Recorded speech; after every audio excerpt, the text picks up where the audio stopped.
Let's go. Wow. Oh, hey, we want the Nets.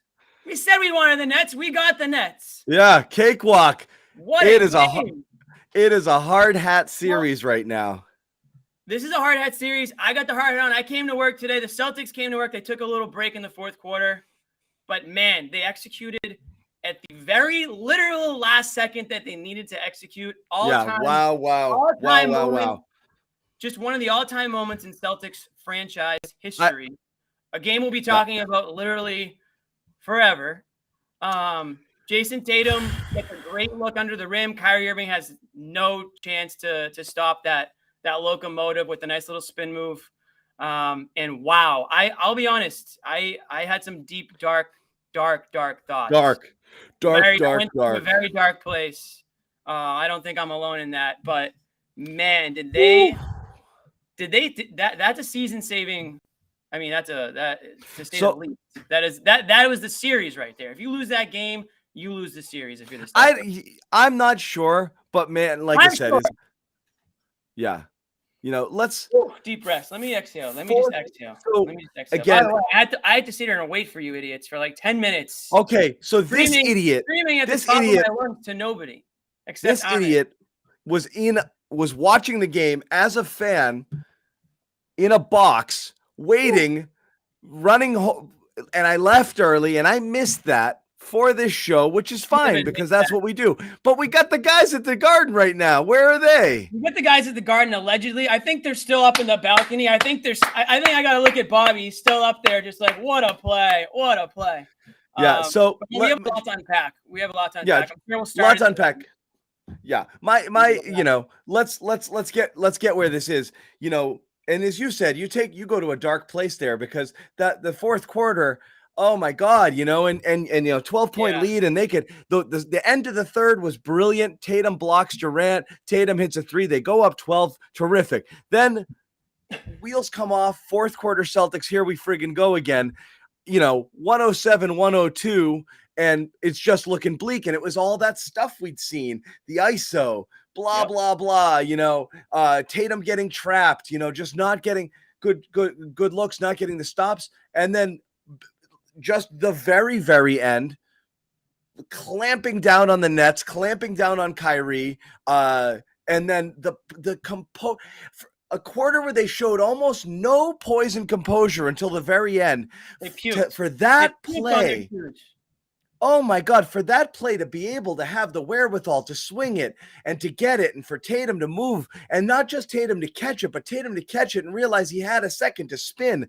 That's just legendary stuff. And Nick Gelso, our CEO and our founder, very aptly made the DJ to Bird comparison, and that's very much it. Of course he did. But the reson that's apt in my this era's version of that for sure. But the reason that's apt in my opinion is that that steal by Bird, the thing that's not made out of it is just how difficult that was to recognize. I've got a second. I've got to make a pass to see the cutter there to make that pass, and for Bird and for DJ to finish that. Same thing here is, you'd figure one of those guys would be like, there's 2 seconds left. I got to jack this thing. It's in my hands. But no, just to wait that out. And then Tatum to have the wherewithal to cut and boom. And just to see Kyrie sitting there when Tatum spins wah, was just. He's like, and in that moment, I knew I was completely screwed. After all Kyrie Irving did, I'll be honest, we're talking about dark places. Of all things, of all players, it's Kyrie Irving who just puts the team on his back and just goes unconscious in that second half, the fourth quarter. It was really, this is actually happening. And credit to Kyrie. I don't want to turn this into a praise Kyrie show, but you cannot, you can hate the personality all you want, but in terms of skill and talent, my God, he can be the best player on the court at any given time. And that was kind of, John, I mean, I don't want to toot your horn, but that was the fear. That was your fear. That's what kept you up at night. A lot of everything that I feared happened, but they got the win. So great. This is a survive series. It's survive advance and get Rob back. This is a conference finals level matchup. People who are like, bring on the Nets, you're insane people, okay? It's a really, really, really tough matchup. It's going to take everything the Celtics have. They can definitely play better than this, but Brooklyn can play a little bit better than this too. It's not like, this is hard. This is hard. Those guys are there all the time. And again, Kyrie with that 3 in Jalen's eye and the finger to the fans. I mean, the guy's a one-man show if he wants to be. And then you got Durant too, Yeah, the finger to the fans just made it. That was like the chef's kiss. If you're a fan and you get an opposing player to give you the finger, like, you did your job, buddy. Like, you did what you had to do to get, and to Kyrie's credit, it didn't affect him negatively on the court at all. So that's kind of like the other side of it. Some of these players, they rise to the occasion. It's the whole, like, they don't boo nobodies. That's the famous quote. So credit all around. But listen, one of the things that we've been concerned about the Celtics team is ability to execute when it matters most. Down the stretch, crunch time. They have not been a good crunch time team this season. A lot of their wins have been, credit to them, blowouts. But when it comes down to executing, there's been a lot of games where they've come out on the wrong end of it. And tonight, it felt like that for, 11 minutes and 59 seconds. Like, it felt like they were floundering. It felt like, and I remember Doc Rivers saying, like, back when he was coaching the Celtics, his team would get into a situation where they were waiting for the opponent to come back and take the lead. And it kind of felt like it got to the point where the Celtics were almost waiting for it to happen. And then once it happened, I hope Ime was like, all right, guys, they now have the lead. Like, can we go back? Can we play basketball? Can we play our style? Can we stop worrying about them taking the lead? Because they have the lead now. Like, let's go back to what got us 15-point lead to begin with. Let's go back to executing to some extent. It was not a game where it was full of execution by any stretch. But there were stretches in that second half, I thought, where there was Marcus Smart, Jaylen Brown at points. I thought Jason Tatum did a lot of things away from scoring, even though he did end up with however many points he ended up, close to 30 or whatever. But man, that fourth quarter, that's the type of a quarter that takes lives off you. If you're a fan, if you're organization member in some capacity, you're just begging for some sign of life, some form of execution. And man, when the Celtics came down, when I think it was Jaylen Brown coming down the right side, they had a timeout. I'm sure there were people screaming, call a timeout, draw something up. You don't want to just have this, the way things were going, it felt like they should have taken a timeout because it was like running around with a head cut off out there. But credit to them, man. I mean, Tatum made the right move, cutting to the hoop. Was it Smart who made the pump fake there? And just a freaking hell of a play. And again, series saving win. I know you might disagree, but I think if the Celtics lose this game in the way they did, it's just very difficult for them. I'm not very difficult one to come back from. Like I said, I think until other players return, they're coming in so hot right now. Until other players return, I really think and have thought from the get-go, this is a straight up coin flip series. And then again, like we said, this wouldn't change your mind. It would not change your mind. So many of my fears were what happened, but the best part about all of this, it was the Celtics who executed late and Brooklyn who crapped on themselves, which is incredible considering the way the fourth was going. So that's a massive shift there. And you're right. Brooklyn walks out of here. Put it this way. I don't think the Celtics would have been buried if they lost. What I do think is, Brooklyn's going to be a little bummed that they let this one get away because it was right freaking there. And you could see the Celtics coming back in game 2 with a good bit more composure and not allowing themselves to get in this position because they had a couple opportunities. They're up 15 in the third or whatever that was. And are you putting comments up, Jimmy? Yeah, I told you I was. Oh, gotcha. I got it. It's a two-man game right now. I thought it was Ahmed. I thought okay, good. And then up 12 to end the third there. And again, I just felt like they were this close and they let it get away. You wonder if the next game they are able to step on their throats there a little bit and stretch it out. Let me just ask you real quick. Do you think Kyrie, who was awesome, do you think Kyrie let his emotions get the best of him? No. Late in that, no, not emotions. Do you think he let all of it get to him to the point that he had the type of possession that he had right there, right before the Celtics right before Tatum's bucket. The dribble allowed himself to get trapped, dribble, allowed himself to get trapped in a double team, had to dish it late to Durant, who had to take a contested shot. Like, that felt like Kyrie wanted to end this and wanted to end Boston. And Jimmy, let me take over the comments here because I'm going to throw some lower thirds in as well. Yeah, please do.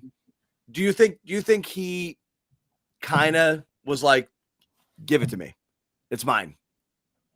I don't know. I kind of feel like who wouldn't want him? Who wouldn't want him? Like, was that hero ball right there? I'm saying, like, did he? I mean, if you want to say that, maybe to some extent, but with the way he was playing, like, you kind of expect hero ball in that situation. And credit to the Celtics, they knew he was getting the ball and they knew he was going to do everything he could to take it. Now, he got the ball to Durant a little bit too late. I'm not gonna say that Kyrie wanted to be the hero to the point where he, was ignoring all the other options. But I think that it was pretty obvious that he was the best player on the court in that quarter. And I think the Nets wanted him to, if he could get any semblance of a clean look, they wanted him to take it. So, yeah, did the moment probably culminate right around that point to him? Yeah, but to his credit, I mean, he was taking it all game. I mean, I don't think that anything happened from, some point in the fourth quarter that made it a negative for him to change like his attack mode.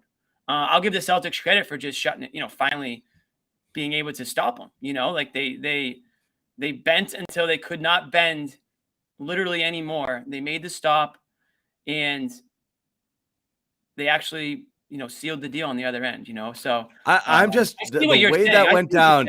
I see what you're saying for sure. I'm going to give Kyrie credit for the way he showed up tonight. Durant's the guy that, has some explaining to do, not Kyrie, if you're asking me. It's not. I just mean I'm only looking at the very, very end. Durant certainly did not have a great game. I was amazed how much they were able to really mess with him. And some stuff he's just going to hit because he's friggin' Kevin Durant. But I mean, right at the end of the third quarter, Tatum just man up on him and blocking one of those pull-ups. You never see that happen. So Durant was bad. I mean, as bad as you're going to see him in the series. And yeah, right. Irving was cooking. So yeah, the ball was going to go to him. Just the fact that he wouldn't give it up there, Yeah, no, I hear you. But Durant playing the way he did, this was another reason why you absolutely needed to take this game, because you just can't expect to have those performances night in, night out. So, man, this was a big one for them. This was the biggest game of every single player on that Celtics team. Had to be the biggest game of their careers tonight. Yeah, I mean, again, unless I'm forgetting something, but I mean, look, they had a game 7 to get to a conference finals. They lost. But I'm saying in terms of the way it ended, the terms of how they're feeling coming off the court, I can't imagine too many better feelings than these guys have right now. This has to feel good because of just the roller coaster of emotions, the week leading up, people doubting them. But also just they know this is a thing. They know fourth quarter Celtics is a thing. They know poor execution is a thing. They know that they have struggled here. Right, right. Of course. And we've all known that. And so if they puked this one away, gave up a fourth quarter lead and lost, I do wonder morale-wise what would have happened there. Would they have tightened up? Would they have gotten really pissed at themselves and turned it around? I hate speaking in generalities and platitudes, like it was a big one, momentum and this and that, but it matters. You do wonder what their mentality would have been like if they lost here. But it took everything they had. It took everything. Horford was a monster in the first half. Smart was a monster in the second half. Brown, whatever, somewhat inconsistent, but Brown, they needed every single thing that Brown gave them. And then obviously, Tatum being Tatum. I'm not going to get into the concerns here because not yet. But the Tice is a bit of a concern. So again, it's like, hurry back, Rob. I'm sitting here looking at him on the sideline, and I'm like watching him every time he gets up out of his chair. I was like, he looks pretty good. He looks all right. I'm like, please hurry. So, but John, going back to your point real quick on if what their mentality would have been had they lost this game, knowing what they know about themselves leading up to a game like this, with knowing what people think about how they don't execute maybe down the stretch. But how about this? Seeing them execute to the point where they did get the win, seeing the ball go in at the buzzer. What does that do for them now? Like, what does that do for their mentality? How does that sort of, I think momentum might be a little bit overrated from game to game. I believe it to be very true during a game for sure. But I still think that in the playoffs, if you can carry that, that feeling with you for the next couple of days here, you've got some good mojo going into game 2. You've seen, a lot of what the Nets, tried to do to you today. You know what your strengths and weaknesses are. You know what you can improve on. And there's plenty of things. Don't get me wrong. This was by far, far, far from a perfect game. But just seeing the way it ended, getting the win, sort of getting that monkey off your back that people are, this would have been, John, if they blew this game, if they lost this game, what's everybody talking about tomorrow and the rest of today? How they're not ready for the limelight. They don't have closers. The veterans have been there, done that, and Tatum and Durant and Kyrie, and they were outclassed down the stretch, and this one's going to be over in 6 for the Nets. But the fact that they were able to pull this off makes me feel a hell of a lot better about their mentality going into the rest of the series. That's kind of where I'm at with it. And again, Tatum had a really slow start to this game offensively. I know that he had like 7 assists. Tatum and Brown in the first half. In the first quarter, virtually nothing out of those guys. And that's, that was rough. Did you freeze for just me or for everybody? I froze. Okay, cool. You look great. I'm just making sure that it wasn't just me. My camera got unplugged. Hold on. Oh, perfect. Great. I think I'm going to bring Sherrod in if that's cool. There he is. Hey, guys. What's good, bro? Oh my goodness. Hey, just a casual game today at the TD Garden. You know what, man? This was awesome. I felt good about this one. Look, when the game was kind of up in the air in the fourth quarter, I still felt good about this game because really, can't hear you, John. Can't hear John. Sorry. I can't hear John, but go on, Sherrod. You can hear me? Okay. Yeah, I'm all that matters, right, Jimmy? Hey, sure. Jimmy, what's up with the hard hat? You probably explained it already, but what's up with the hard hat? This is the playoff hard hat. OG Garden Report people remember it from, I think, the first season we did it. But listen, it's about coming to work, putting the hard hat on, grinding it out. It's a grind it out series. Lunch pail, hard hat, bring it to work. And when they win, they deserve the hard hat. This kind of like you can expect to see this the rest of the playoffs. You know what I loved about this game, though? Kyrie was amazing. And the idea that he can play at this level for another 3, 4, 5 games, I don't think is real. The Celtics, I think what they came into this game thinking was, look, Kyrie's going to get his points. We get that. But we're not going to let Durant get comfortable because Durant can beat us by himself. They don't believe Kyrie can beat them by himself. Right. That's to me. You almost did, though. You got to pick your poison with those two guys. One of them is going to go off every game. And the Celtics clearly in their mind believe that if Kyrie goes off, we still have a pretty good shot of winning. If Durant goes off, not so much. But again, this was a great game, though. I mean, both. Sherrod, I thought, what's up? That's kind of why I thought they needed to pull this one off because you got a bad Durant. All things considered, what he's capable. Can you hear me, Jimmy? Unfortunately, yes, we can now hear you. Sorry, guys. No, you're good. Sherrod, what do you think? What do you think about this being kind of like the way it was shaping up? I felt like this needed to be a must-win. Like if they lost this one with the lead they had, with the way Durant was playing, if they let this one slip away, I just don't know. I don't know how they recover from something like that. Really, I don't think you're being overly dramatic for once, which is different because you usually are. But I do think this was a big win for them. And I do like the fact that it came down to the wire because remember, during the regular season, the Celtics struggled in games like this that were decided in the last minute or last few seconds. It has not been their forte. So for them to have a game like this where Kyrie has a huge game, that bench for Brooklyn, I don't think people realize how good they were tonight. First half, their bench was 8 for 10 shooting. And I don't know what the final numbers are, but they were really, really good. Yeah, really that was the thing. It's again, and I agree 100% sure. I think that's overlooked a little. I know they haven't been great, but like this notion that Brooklyn is just two guys, like, yes, sort of. Like they're two guys. Drummond is serviceable there in the middle. They've gotten good efforts out of Bruce Brown. Obviously, Curry is a shooter. You have roles, but like, Claxton is athletic. He had a lot of putbacks there. When you don't have an interior guys, John. They're like 2.5 guys. That hurts you. What I'm saying is you have Patty. He can knock down. Dragic can knock down shots. They haven't been great, but like the Celtics bench is White, Grant, and Pritchard. It's not like they're world beaters. So like it's not a huge without Rob here. And when you have Tice thrust into the starting lineup, the rosters are pretty similar. 2 stars. I mean, Horford and Smart are going to make way bigger contributions than anybody else in the Nets starting lineup. No question about that. The thing about it, John, is that I thought pretty much other than Kevin Durant, I thought everyone on Brooklyn's team played as good as they're going to play. And so if that's the case, I think that's fair.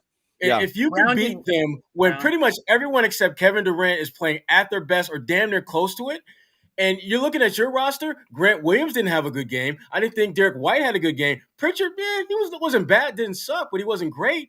And again, most of your role players were average at best, and yet you still found a way to win. To me, this is much more of a confidence-boosting win for the Celtics than I think it is for Brooklyn. Because if you're Brooklyn, you're going to go back and look at the film and realize, damn, we did a lot of good things. Our defense didn't totally suck. We got contributions from our bench, and we still couldn't seal the deal.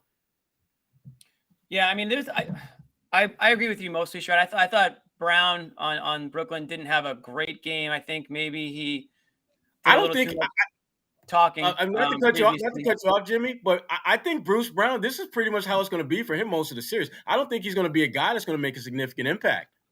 Right. Well, then, yeah. I mean, but I would say throughout the course of the season, he's had more of an impact than he had tonight. I guess that's I just can't believe. It's Claxton, Dragic. I mean, really, we're going to think like Dragic's. No, we're not. All I'm saying is like I do think I'm not worried about those guys. All I'm saying is the Celtics don't have a bench that's scaring people either. So it is close to a wash there, but your starting lineup has to crap.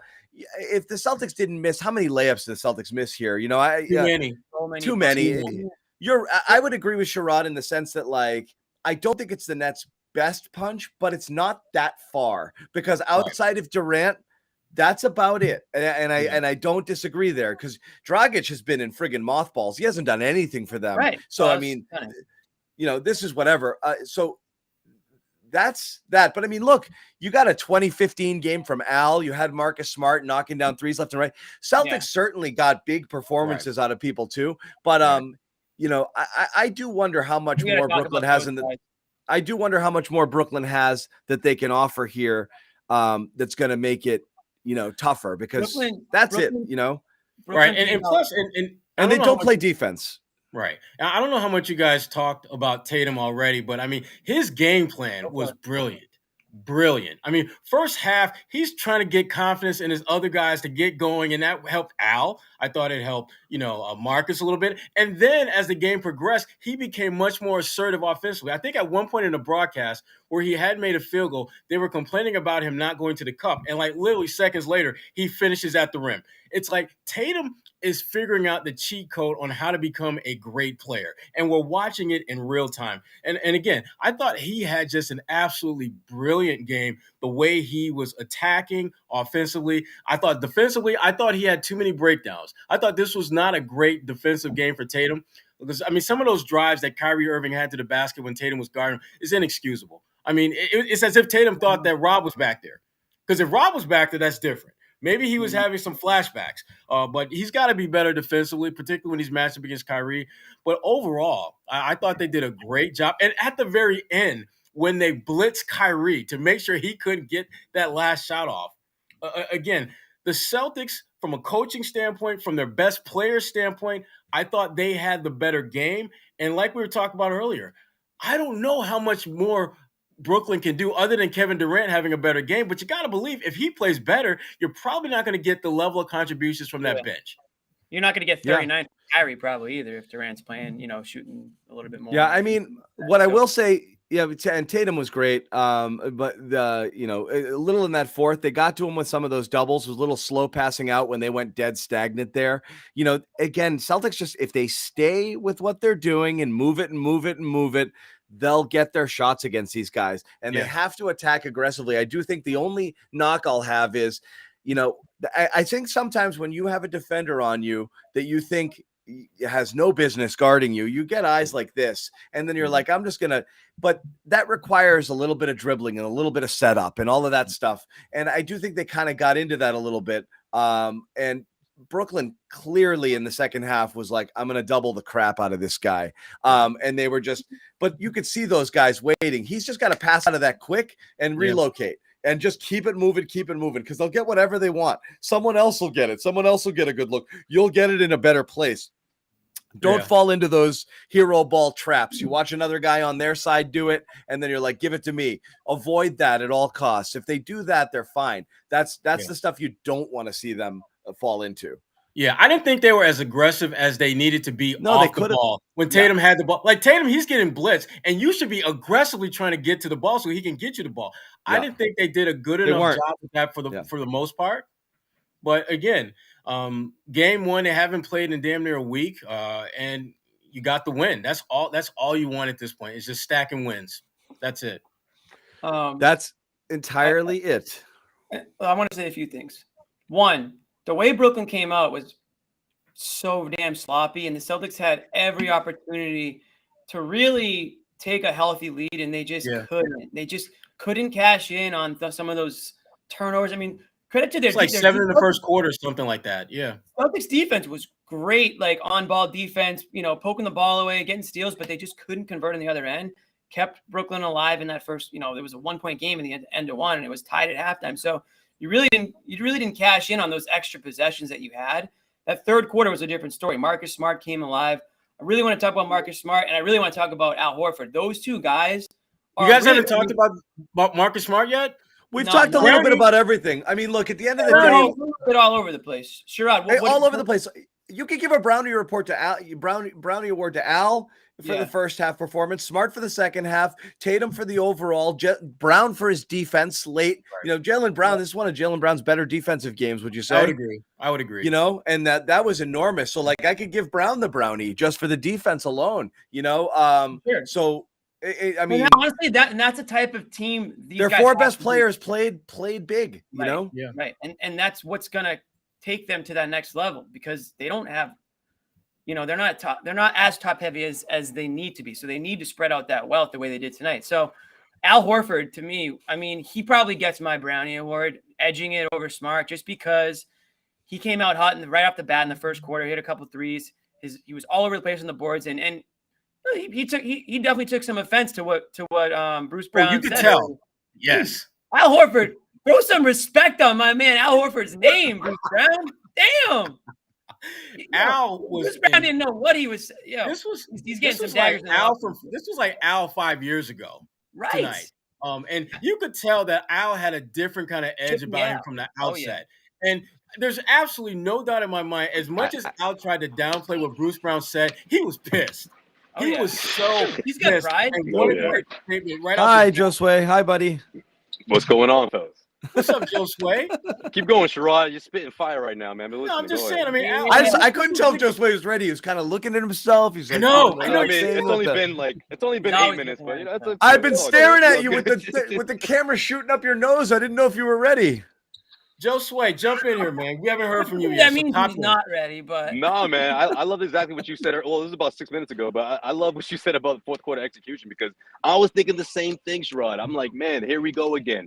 Are they going to go back to hero ball? Are they going to be able to come up with these stops? I thought what they did against Durant was effective, but they were letting Kyrie go and dance all over the court, and that's exactly what he was doing. Those back-to-back three-pointers got them back into it, and he kept hitting harder shots down the stretch. However, I don't know, guys. Between Al Horford and Marcus Smart, look, I know Tatum got the game winner, but one of them had to get the Brownie award, because look, I got to give it to Marcus Smart to have the I think I'm with you, John. To have the patience, right, to not only dribble through defenders, to not only give up the open look, but to have just enough time to make that pass to Jason Tatum. Now, listen, a lot of this, down the stretch, concerns for the Celtics has been a pattern. So obviously, there's a reason for me to be concerned, but I think when you look at the execution-wise, obviously it was stellar.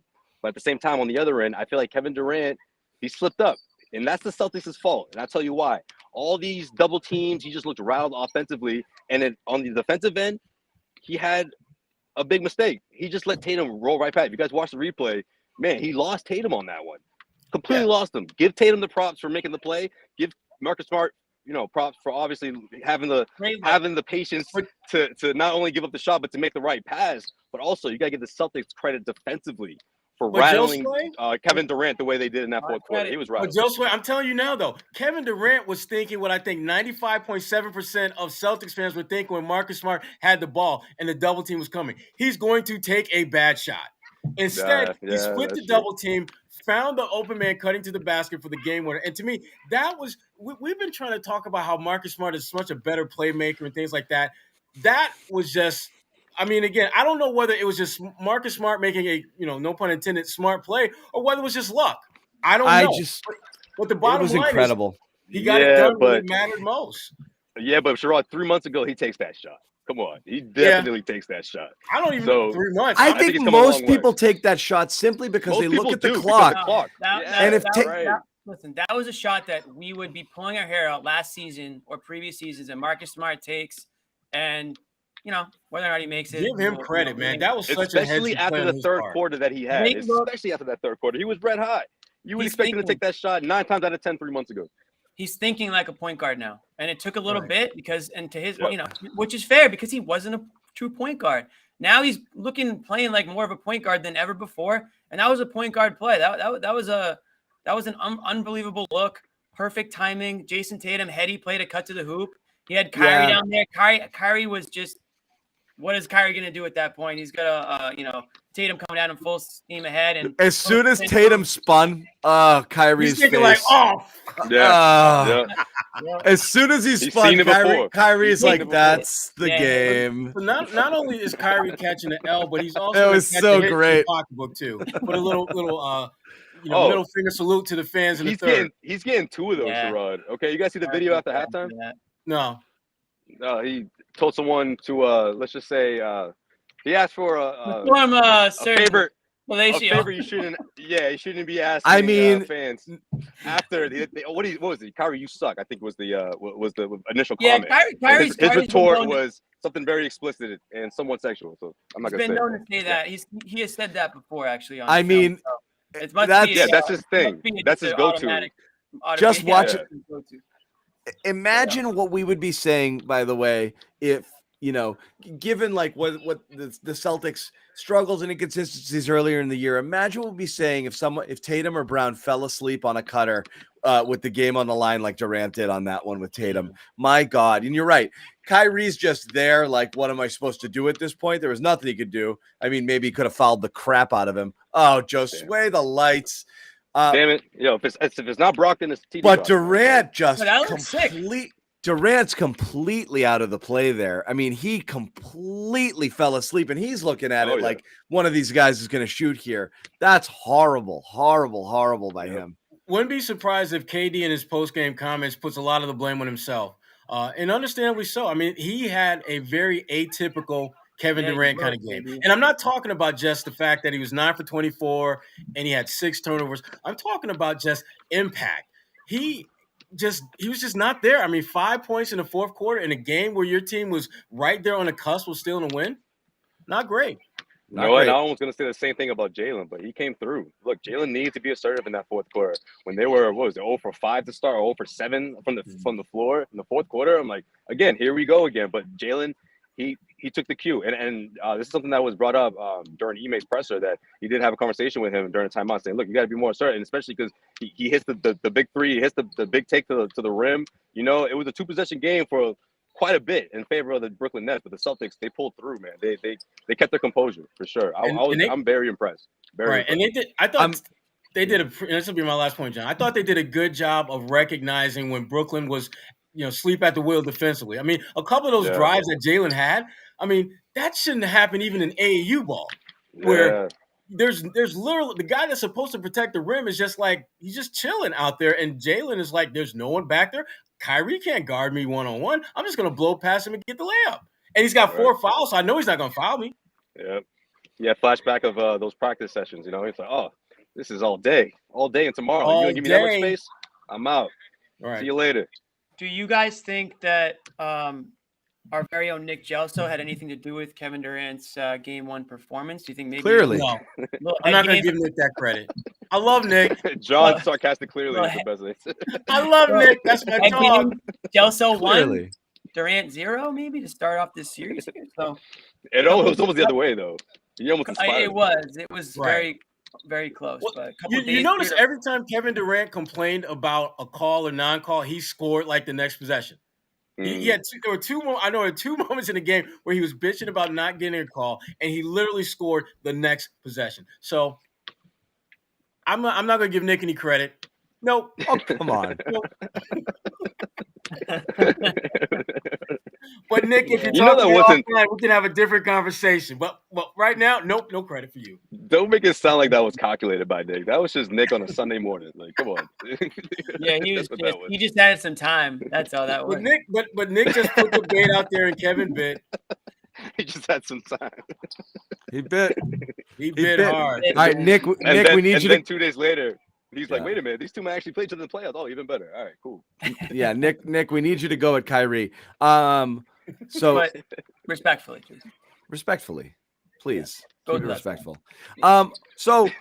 Sherrod, what do you have to say to all the people who thought the Brooklyn matchup would be easy? You're wrong. Wait. Sherrod is that person. Sherrod Are we stressed? Is that person. Yeah. Sherrod Are we stressed? What do you mean? Jimmy, just because they're going to win it in 5 or 6 games doesn't mean it's going to be easy. I think all the games are going to be knockout dragons. I just think Boston is going to win those games. Win more of them? That's fair. Yeah. Fair. I don't believe this thing is going to go 7. I didn't believe this thing would go 7 from the beginning, and there's nothing that I've seen so far that makes me believe this thing will go 7. It's 5 or 6 games.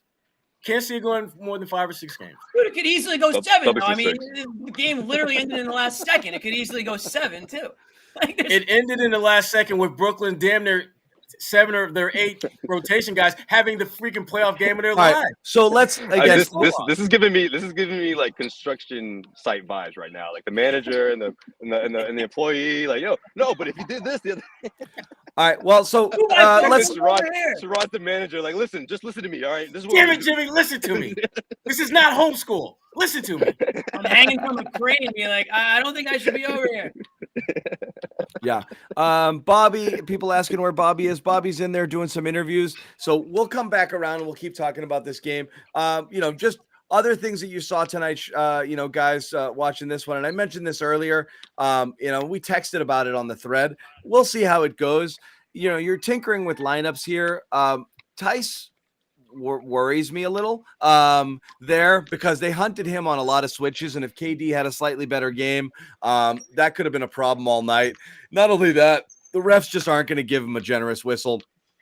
So this dude's going to have 4 or 5 fouls on him, in the first 15 minutes of action every single game that he plays. Yeah. But I mean, there was one series there where the Nets went at him like 12 straight possessions, just switch, boom on Tice, switch, boom on Tice. I get it. I mean, Celtics do this type of stuff too. What do you do? What do you do about that? Do you think this is more of a Grant series than a Tice series? It certainly wasn't a Grant game. I mean, I thought Grant was as big a non-factor as I've seen him in a long time. Bobby thought he was, let me look at my text. The word phenomenal. Bobby used the word phenomenal to talk about. No, not on Tice. Hell no. He was getting, listen, not Tice, Grant Grant. That was consistently getting filleted out there. He was that guy. Grant is a better player than what we saw in game 1. He will play better going forward. This was not a shining moment for Grant Williams. No, when you look at the Grant Williams highlight reel for this season, this game will not be part of that. In fact, if you were to put together a low-light reel, this will be prominently displayed. He did not have a good game shooting the ball. He did not make the most of opportunities to knock down big shots, even though he was open. And defensively, I thought he had problems, not just with Kevin Durant, but pretty much anyone he got switched out onto. Grant's going to be better in this series. And if you're the Boston Celtics, that's why this is such a really good win, because you had key guys in your rotation who did not play particularly well, and you still found a way to get the win. Yeah. No, Grant Williams was not good tonight. No, hell no. He had a couple moments. I mean, the one drive that he had a take on Durant that he finished at the rim. That was pretty nice. But I thought Grant was maybe a little too fired up for this one. I mean, he had like a transition 3 pull up And I was like, I bro, thought he was all right on. I thought he was all right on defense. I thought Ime was gonna lose it on him. He's like, that ain't it. That ain't it, man. But I mean, relax. So we talk about like. But we talk about like, the Rob thing, which again, his absence freaks me out because I've said from the get-go, I think he's the second most important player. You could debate that, whatever, but I think he's the second most important player on the team. You can make an argument these days for Smart too, and I'm putting them both ahead of Jalen, not because they're better than him, but I just think they need what those guys bring to the game to be different. They're massive difference makers. Smart is also in that conversation. But Smart and Jalen. Rob, I'm starting to the whole thing is about Rob, but with Rob out, holy crap, is Horford super important here. And I thank goodness they've got 3 days. And again, this could work out great if Rob does find his way back in game 4 or 5 or whatever they're talking about, because you do have 3 days off between games 1, 2, and 3, because they're going to have to play Horford 38, 39 minutes because the other guys aren't doing it. And they worry me there. And Horford, it was a beast, and he's, absolutely vital to the Celtics right now. With Rob not around, I think he becomes John. To your point, John, I think Al becomes your second most important. He might be. I think he is vital. I think he is the series. Yeah, because he gives you that rim protection that you need. He gives you the ability to stretch the floor. He gets Andre Drummond's ass off the floor real quick because Drummond can't guard him away from the paint. And so he helps you eliminate. Drummond's like way older than him now.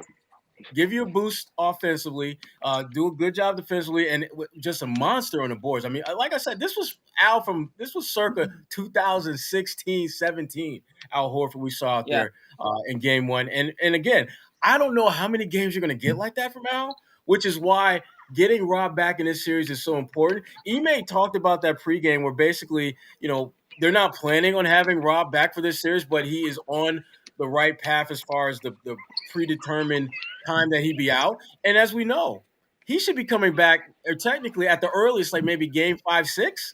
And if he's back at that point, all bets are off. The series is a wrap. It's a wrap at that point. It's a wrap. My prediction on CLNS media was Bobby comes back. Was Bobby Robert will come back. Was Robert comes back by game 4, and the Celtics never really. Lose again. You think by game 4, John? Game 4, wow. But I did have the Celtics down 2-1 at that point. And then I said I was going to say that if you didn't. Well, John, you didn't anticipate them to have that extra day in between games 1 and 2, though, right? I think that sort of helped things. Though. All of it helps. Yeah. All of it helps. Yeah. Absolutely. We'll see. I don't know what Ben Simmons is doing. You guys saw him out there on the court. Bobby was making fun of him. He literally dribbled out here for like 12 minutes and then went back. Like, it's awkward, to be honest. It was awkward. It's a weird dude. He did about as much. Yeah. He did about as much as Rob did. Right.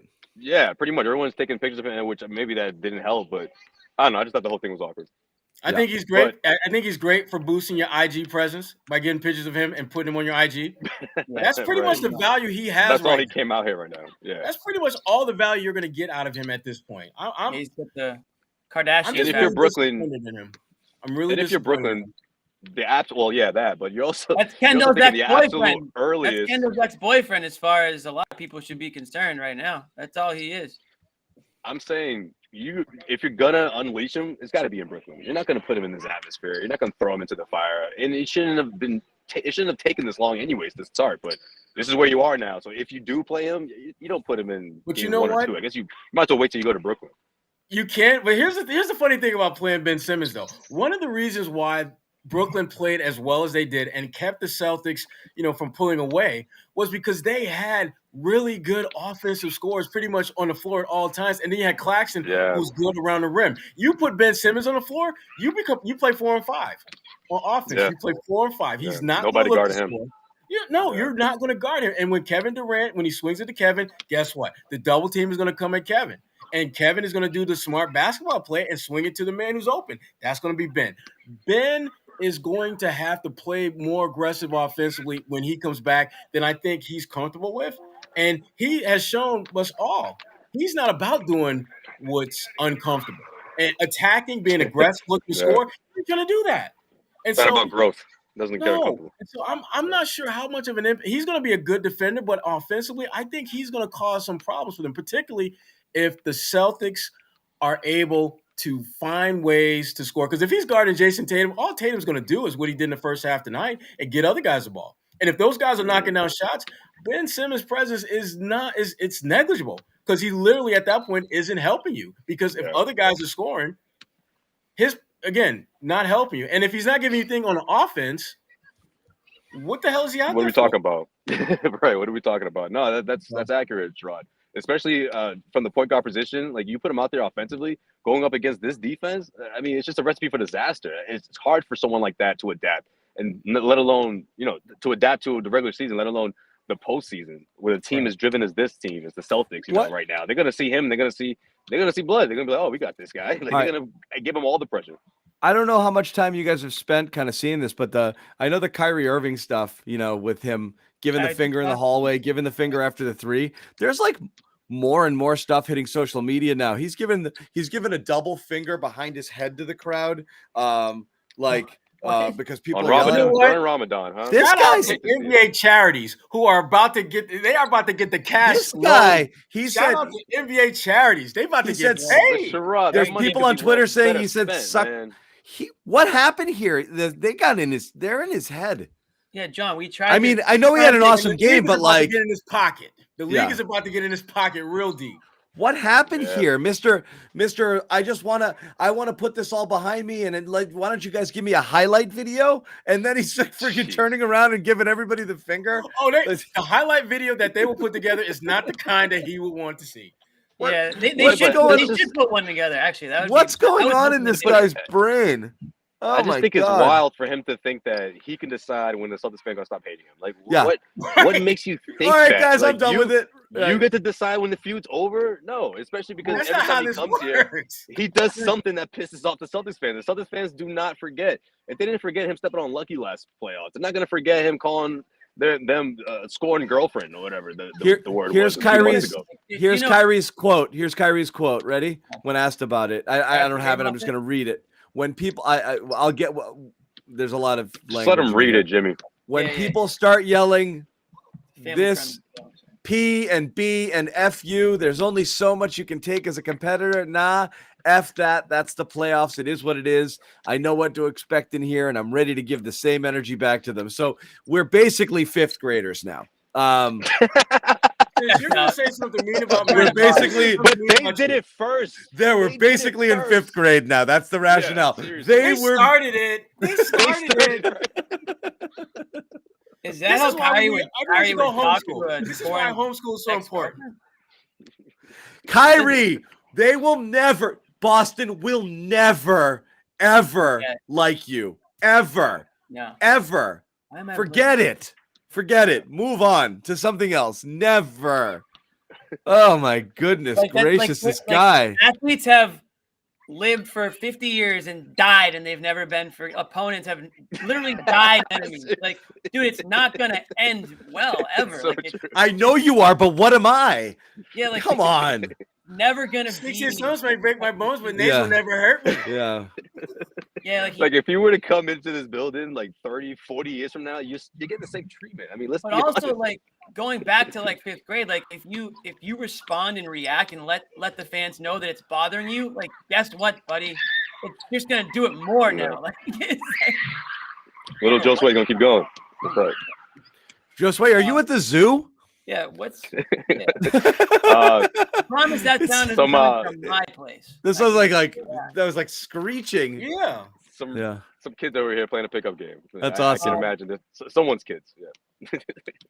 But yeah, the Kyrie. Listen, this is game one, and the Kyrie first Boston is already at a peak level. So I mean, listen, I love it though. Go back to what I said. Credit to Kyrie though. I mean, he still played, at the very top of. But that's the thing. Level of play. So I don't even know if it's really that much bothering him. Like he feeds off of it. I've never understood like a faction of like some people who are like, I hate that stuff. Let's just play basketball. No, that stuff is great. Like Kyrie doing this and being who he is and having the history with Boston and then friggin' giving everybody the finger like 100 times over and having an awesome game, but also, being, kind of the face of failure at the end.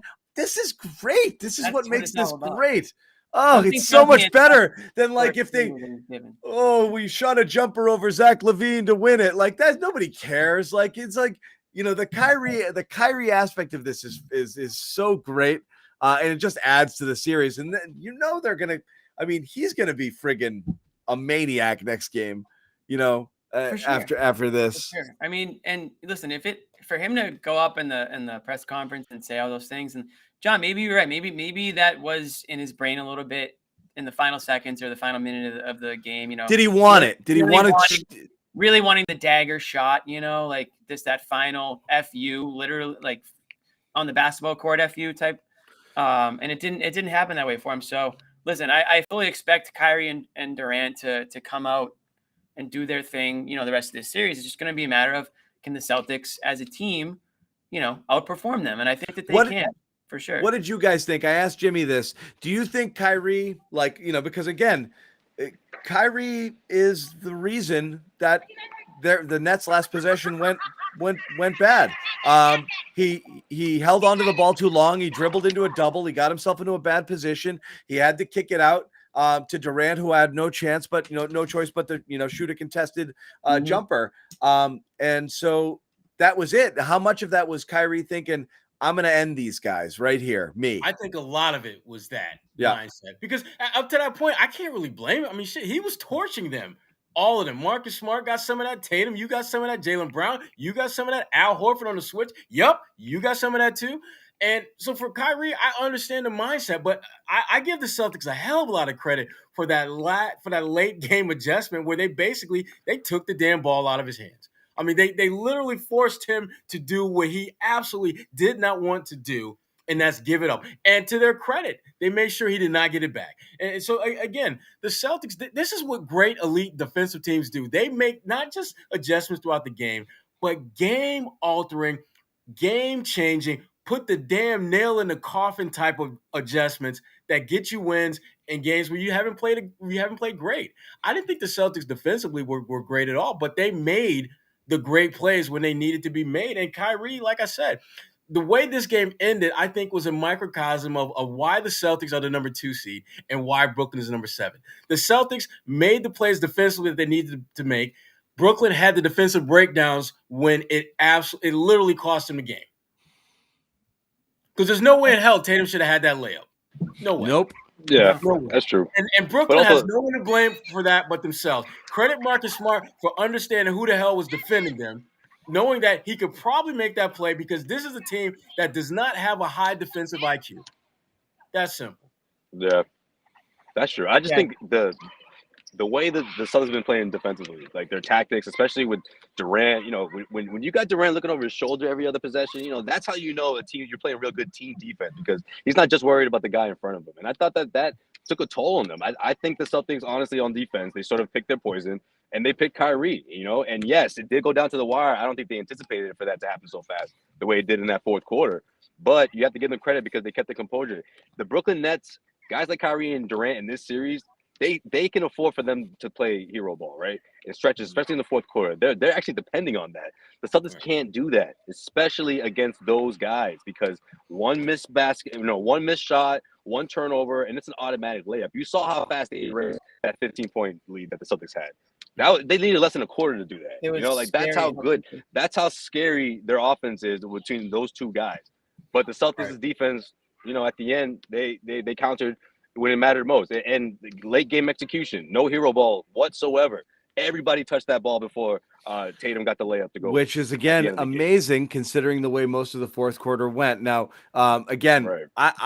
What I hope is whatever they did from the point they were down 107-102, both offensively and defensively, to claw back into that game and win it the way they did was beautiful and textbook and focused and organized and all of that, from blocking Durant, the last play of the game, putting the clamps on Kyrie, all of that stuff. Great.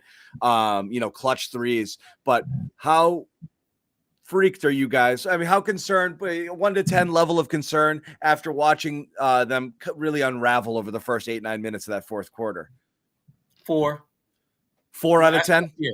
Yeah, you think that's my, because it's to me it's definitely something that you think about, but I'm not like panicking about that because, as Josue pointed out, you're talking about two pretty damn good offensive players, and at that point, they're just trying to claw their way back into the game. And I give Brooklyn credit; they played a really good game. This was a better played game by Brooklyn overall than I expected to see in game one. So I mean, let's not crap on them too much. But that being said, we're not. They outscored the Celtics 29-19. In the fourth quarter. So I mean, it was a bad fourth quarter by the Celtics. Absolutely.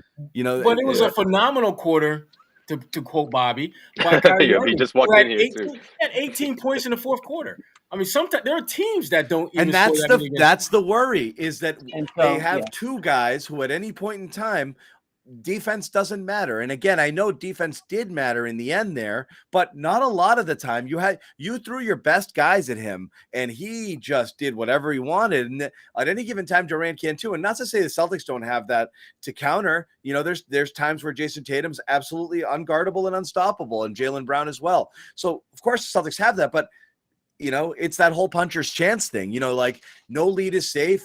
Those guys are dangerous as hell, but Celtics just can't lock up like that. They can't go into one of these. They can't go into hibernation on offense. They can't go into ISO. They can't stop moving the ball.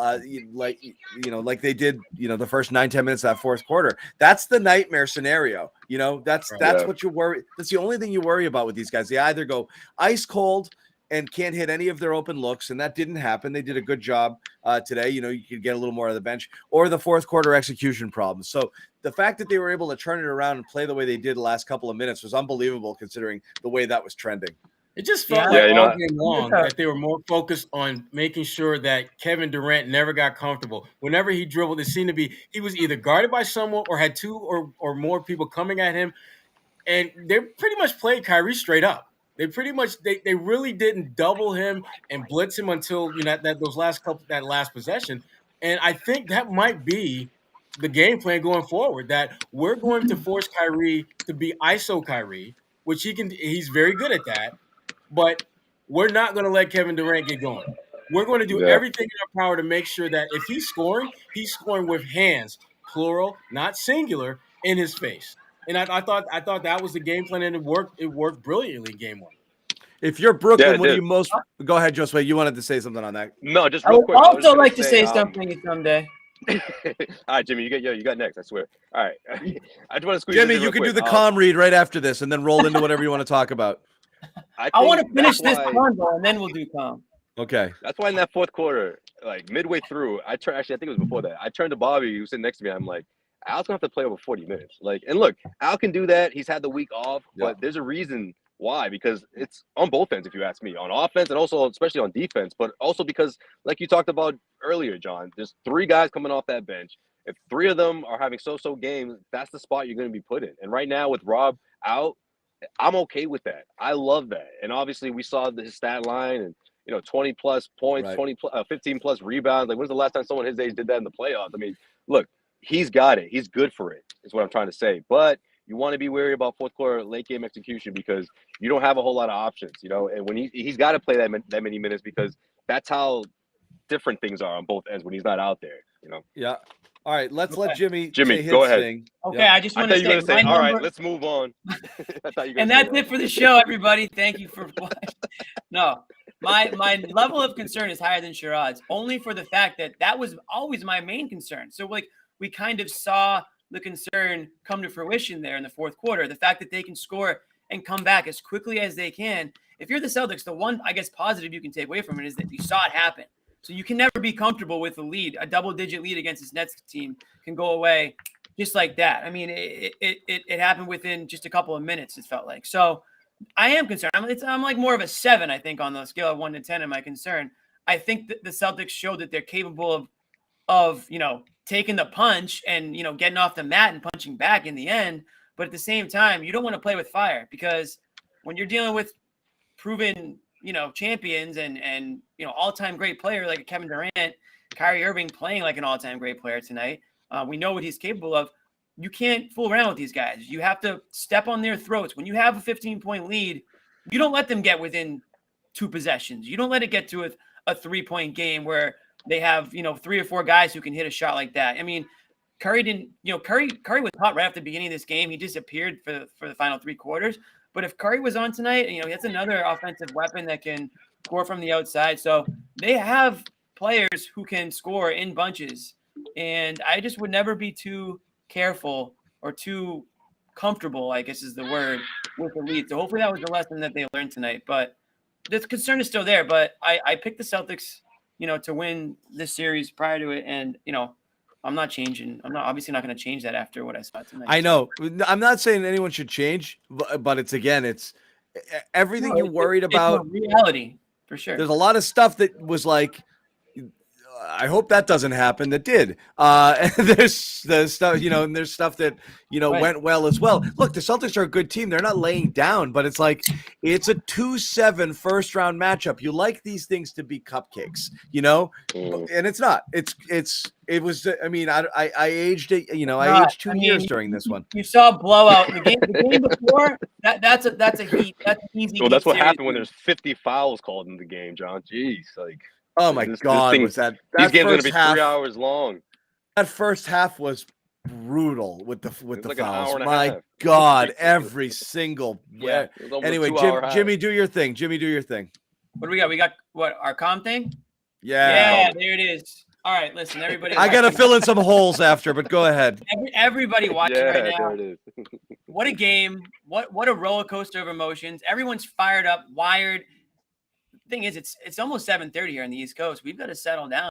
So I want everyone to take a deep breath in, exhale, deep breath out, and go to calm.com/garden and get 40% off a Calm premium subscription. First of all, just go to Calm, This would download be the such app. a different vibe if they lost. There's a couple of features that you can get on Here he the goes. Calm He's riffing. that are free. All right. That are free. But if you want the full enchilada, if you really want to take your Calm experience to the next level, you got to get the premium subscription. Music, soundscapes, The executive package, the executive, meditation, the whole nine. Really, it's going to take your brain and your mind and your mental to a completely new level. So I would expect and I would hope that everyone's going to check out Calm. Go to calm.com/garden, get 40% off, which is a great deal. A great deal. I think it's $15 a month typically. 40% off of that. I mean, what's that? A beer at the bar? I mean, treat your body with some respect, okay? Help yourself out. Check out the app. Help us out too. Calm's a big sponsor of ours, and we want to keep doing this show for you guys. Yeah. We would appreciate the subscription. And let me fill in a couple of holes here from the Calm people that they want to tell you about. Okay. Yeah. What we got? What we got? I think Jimmy's got a lot of the good stuff, but again, what we're talking about is the number one sleep and meditation app. It reduces stress and anxiety through guided meditations. For those of you who are uninitiated or unaffiliated, we're talking about improving your focus and getting your mind right with curated music tracks, rest and recharge with Calm's imaginative sleep stories for children and adults, even new daily movement sessions designed to relax your body and uplift your mind. So again, over 100 million people around the world use Calm. I don't believe it, Josue. Do you believe it? 100 million? No comment. No comment. Big numbers. Wow. Calm is ready to help you stress. Okay. This is my favorite. This is their catchphrase. Stress less. Okay? Stress less. Sleep more. Live happier, healthy life. Look at that guy. Calm of the day, guys. In all seriousness, man, that's a good one. The calm of the day. It's only like 7-8 minutes long. Every day is a new one. It helps. It's good. Yeah. Little daily calms here. Daily practice. Daily calm is good. Yeah. One of my buddies used to say with the stress less thing, he used to say to people who at the bar, he'd say, "You need to drink less, more." There you go. That was one of his sayings. Not bad advice. I love it. My boy Marty. Drink less, more. Shout out Marty. That, huh? Yeah, shout out to Marty. I freaking love that. What am I? Drink less, more. You need to.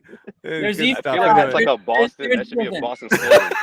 It's one of my favorite expressions. There's even a Calm kid. Slogan.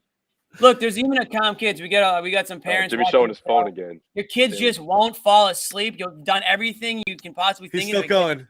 To shut up. toss on Calm Kids. Jimmy, lock them that's in the your Tinder room. app, bro. Lock them in there. Look, they got My Little Pony, History. My boy Marty used to say that. Yeah, Marty. My boy Marty. Anybody watching this show who's not from Boston, they're like, oh, of course his name is Marty. Yeah. He's got a boy named Marty. Classic. Peter Pan, Pinocchio. I mean, you can go on and on with some of these sleep stories that they have. Toss the kid in the crib, put on Calm Kids, and pour yourself a glass of wine and enjoy your Sunday night after a big Celtics win. And we're giving you that huge win. Kids doing it. Jimmy, I'm going to let you dictate the direction of the conversation. Go. Yeah, what you got, Jimmy? God. What do I have? Wait, Bobby's here. What's up, Bobby? Perfect. Never mind, Jimmy. We're good. Never mind, Jimmy. We're good. Hey, sorry, Bobby. I knew I was gonna. Jimmy's not gonna get a word in for about 12 minutes now. I'm sorry. I'm good. I'll see I thought you were gonna knock on Bobby. What you got, Bobby? We got a classic right there. That was amazing. Yeah, you'll never forget that ending. Phenomenal, Hectic Bobby. game. Phenomenal. Yeah, and it's Marcus Smart. Like the way he took control of the game late, that was all him. Marcus. Took the ball, made 3 amazing plays in a row, none bigger than the last one. I've seen a lot of great like pass up shots to get better shots this season. That's number one by far. I mean, he had a little bit of space to fire there, had more space to shoot a little floater or, pull up jumper from mid range with, 1-2 seconds left there. And he still finds another pass. And that's what he's been doing the entire second half of the year. That's why his return was the X factor for this group, turning it around after that Wizards game. And really his play overall, unlocking this offense, making it one of the most dominant units in the league this year. Like, so much credit goes to him because Jason Tatum, he couldn't get it done late. Jaylen Brown struggled with the ball. Really hectic and erratic play from him throughout this one. It reminded me of the Knicks game. Like, you needed someone to calm it down. You need someone to make 2-3 plays and just slam the door. It was almost too late, Bobby? But he did it.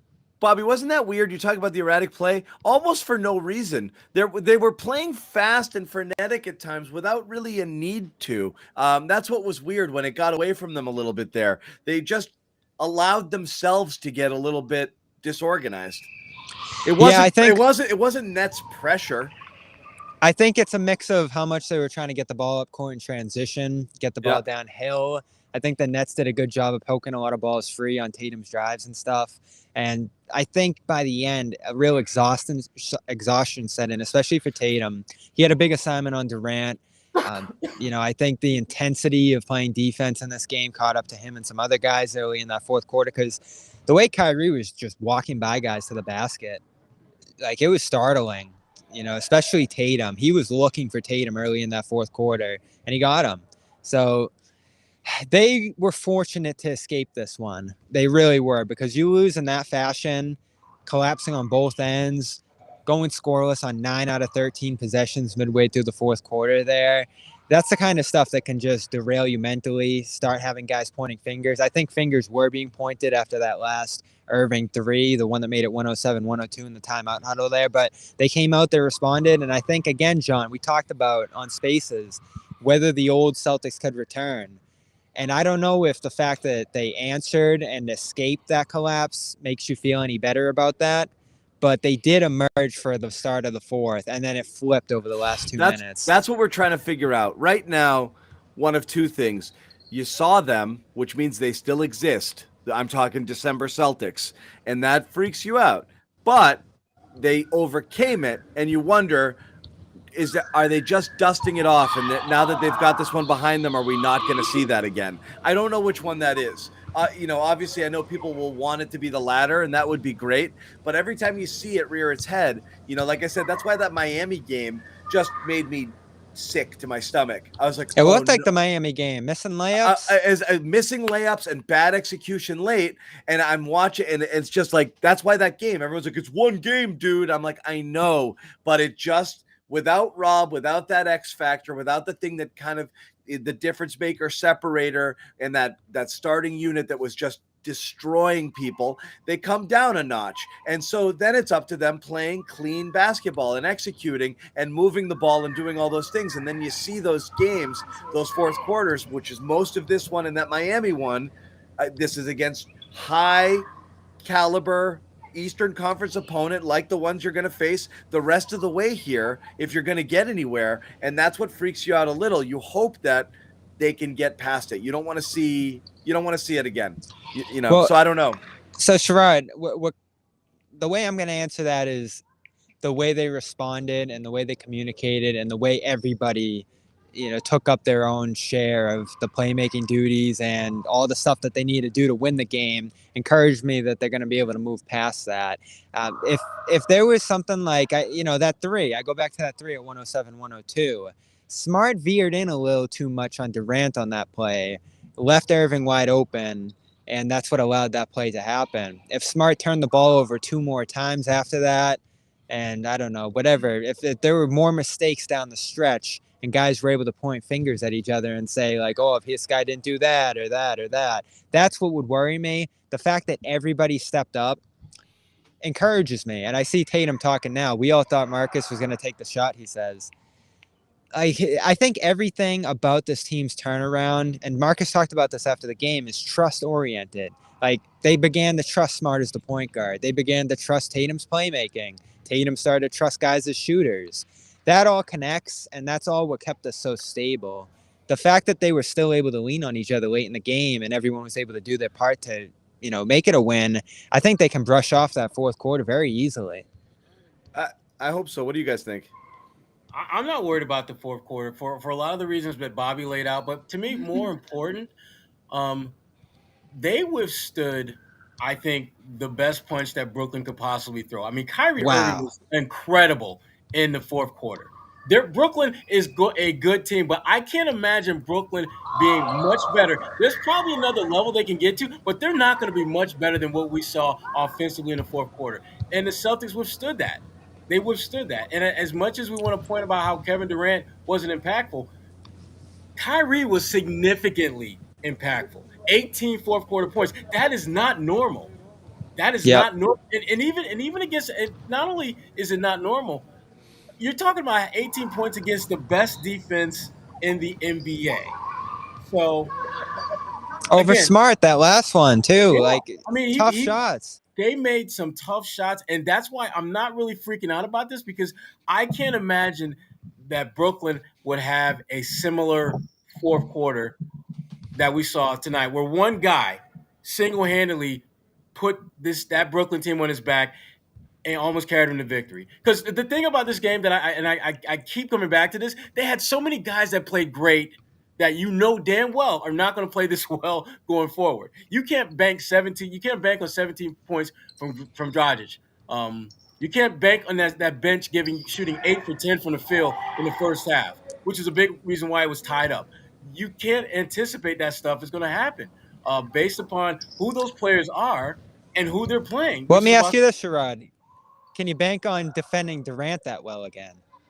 Because you did about as good a job on him as you could have imagined. I think that there was a clear difference in emphasis on defending Durant than there was on Kyrie. I think that they were much more focused on defending Durant and limiting his impact than they were on Kyrie. Could see that. It seemed that there were multiple defenders pretty much every time Durant touched the ball. That was not the case with a Kyrie. You saw a lot of Kyrie. Whenever there was a switch, they pretty much let whoever got switched on Kyrie try to hold their own. And if Kyrie drove into the paint, then they might attack. But Kyrie wisely took jump shots, took mid-range shots, didn't allow that defense to really double team him the way that the Celtics were planning to. So Kevin Durant did not have that luxury. Kevin Durant, they had him locked in mid-range, attacking the rim, three-point range. They would not allow him to ever get any kind of comfortable feel. And that led to him missing a couple shots that he normally makes. I thought he had a couple of looks in the fourth quarter that were the shots that Kevin Durant typically makes that he didn't. But a lot of that to me is because of what happened in the previous 3 quarters. Yeah, I think even on that second to last play right before the game winner, he hesitated a little bit. Celtics were scrambling, swarming. They got to the spots before he could. think of the last game. He was able to hit the brakes on Rob and shoot over him comfortably. 2 guys were in his airspace all the time. I was really impressed. Grant switched onto him great. That was my biggest takeaway of the first half, is just how difficult they made life for him. But that's an aside. That's just, one thing that it could swing either way going forward. Jimmy, did you leave this game more optimistic or pessimistic? Optimistic, because of just how they finished it. And I would have, obviously, I said at the top, I said if they lose this game, they lose the series, just the way it ended. And agreed. The way and the way that they broke down in the fourth quarter. But for them to be able to make that execution that they needed to make down the stretch, to come back, take the biggest punch they could have taken, hit the mat, but get back up and see the win, like feel the feeling of seeing the ball go in and hearing the buzzer sound and coming out on top. Like, that gives me a hell of a lot more confidence in this team than it would have if they lost this game. I honestly feel like they would have lost the series. So I'm still confident that they can win the series. Nothing really surprised me, I don't really think, in this game. Like, what, Kyrie drops 40? Dragic did a little bit, as Sherrod said. No, that's true. But he's also, like, weirdly performed well against the Celtics over the years. So, and he is a talented player when he gets some level of burn. So I wasn't stunned, but I was surprised to an extent to see his effect. But the Nets bench, and we talked about it earlier in the show, like, they're very, very thin. Without Dragic tonight, I mean, they're really getting no production off that bench. So you really do need 30, 35 from each Durant and Kyrie to really give your team a chance to win this series. And I just don't know if they have it in them with the supporting cast that they have. So I feel pretty good about the Celtics after this. We can talk about some of the things that they didn't do right. And I mean, I think, especially not taking advantage of turnovers, like poor execution at stretches. Obviously they got production at points. Jason Tatum had a great game. First half he didn't score a ton, but he was doing a lot. I think he had 7 assists in like the first quarter, something crazy like that. And Marcus Smart coming alive in the second half. So every player contributed at certain points. But I thought that there were points throughout the game where it was like, wow, these guys are just running around. I thought that they were kind of out of sorts, especially in that first half. It felt like the game was just going at 100 miles an hour, and then it was like a foul, and it would stop. And then it would start back up at 100 miles an hour, and then it would stop. It was not much of a flow to it. Yeah, offensively they were a mess. Defensively, though, they set a real tone with the physicality. Defensively, they were great. They just couldn't make the most of it on the offensive end. Yep, agreed, especially in transition. But let me get my bite at the Nets, because chomp away. I mean, this is like some of the stuff they did tonight was despicable. I mean, an inbounds where no one comes back, and Kyrie just throws the ball away and Smart's dunking over him. I mean, that doesn't even happen in high school. I mean, there were stretches in this game that should terrify you if you're a Nets fan. Like hands on hips, no one talking to each other, guys staring at each other like, really, you just did that? Guys letting Celtics blow right by them to the rim, fouling their heads off. And I know it ended up evening out by the end of the first quarter, but that set a terrible tone for the game. They're so undisciplined, and this is what I'm talking about. You should be able to break them with sustained effort and focus. Yep. You should be able to break them because they are front runners. They're not going to be great when you punch them in the mouth. They all of that stuff you're talking about. That's why, again, in that third quarter when the Celtics surged, they could have friggin' ended them right there, and they let them hang around. But it was shot making, right, from Irving. There was nothing you could do about that. Durant's hitting the one-footed floaters. They didn't have a great game, but he hit a couple contested shots. Kyrie. I do feel like the turnovers fed it, though. That's my counter to that, Bobby. Is and when you and I debated this series, leading up to it, every single thing you say about Brooklyn and their problems is right, and then my counter is, but it doesn't matter. And that's what it is it doesn't matter when you have two of the best shot makers ever on the other side. Is, if you're not playing great or perfect, or they're not falling for you, those guys can just beat you no matter what you do sometimes, because they just hit shots in your friggin' face. And that's what's scary about these guys. So all of that stuff is right. They're not super deep. They're friggin', they don't get a lot of points in the paint. They don't have a real solid interior presence. They don't play a lick of defense. Check. But those guys can still beat anybody on any given night. But can you win a series just leaning on two guys bailing you out of everything? That's why harder. I couldn't pick the Nets. It's harder, and that's why I don't know. It's harder for sure. Yeah. But again, each game is a game like every other. And well, let me ask you a question. If you tense up and if you play the way the Celtics played tonight, and missing layups, not executing in the fourth quarter, stop moving the ball, all of that stuff. Yes, you can lose multiple games in this series. But if you don't do that, if you're the Celtics, then it was scary. It was a scary sight. What's up, Jimmy? Watching this game, knowing what you got out of the Brooklyn bench, and knowing who you have sitting on the bench, not in uniform, would Ben Simmons have been the difference in this game tonight? I mean, Bobby would say it's a negative difference. Yeah. Would Ben Simmons have given the Nets a win tonight? John's answer might be yes. Bobby's answer is probably no. I'm watching him pregame, and he's just bouncing the ball around, not really move. He doesn't look like a guy that's ramping up. And, maybe it's just for show, and he doesn't want to draw attention to himself, and they're playing coy on this. But I just don't think he's ready. I don't think he's ready to step into the series and do anything. I'd be stunned. From scoring at the buzzer? Better than Kyrie at little?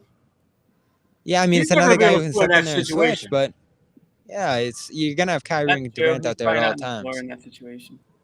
Yeah, he's in that Claxton Drummond mix. And Drummond, man, he's not going to be able to play in the series. You saw the way he played tonight. Claxton was really good. I guess you could use Simmons in that mix at the 5. But again, that's what I mean is if you want to go small ball and take Drummond off the court there, you can play Simmons at a 4 or a small ball 5 and not worry. And you're right. When you're not, you can't have Claxton and Simmons out there or Simmons and Drummond out there at the same time. That's going to really clog things up. He's going to have to play the 5, But is he ready for that? Play a 5 out there with Brown, Irving, Curry and Durant. And you can get away with that when you're 4. When you have a 6'11" guy in Durant out there as well, you can get away with that. You can also get away with it when Tice is on the other end. Yeah. Yeah. So Tice was brutal. Tice was brutal. We talked about it a little. Yeah.